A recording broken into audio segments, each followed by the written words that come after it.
ये ले आपकी चाय। ये कौन सा कप लेके आए हो? बच्चों वाला कप लेके आए हो आप? ये इसमें चाय पीऊंगा मैं, बच्चों वाले कप में शेर बना हुआ है। सॉरी, मुझे पता नहीं था कहाँ पड़े हैं कप्स। वहां पे जाओ, वहां पे एक प्लेन कप पड़ा होगा, वो मेरा कप है, उसमें लेके आओ चाय। ठीक है, सॉरी। ये ले, जल्दी पकड़े, कप बड़ा गर्म है। आपको किसी ने नहीं सिखाया? क्या यही कप है ना? देखिए इसके ऊपर कोई फूल शेर कुछ भी नहीं बना हुआ। अरे चाय ट्रे में लाते हैं, ट्रे में लेके आओ चाय।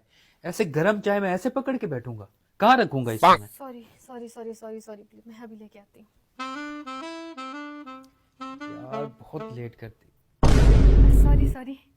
ये ले, आपने कहा था ना ट्रे में, ये ले आई मैं आपकी चाय।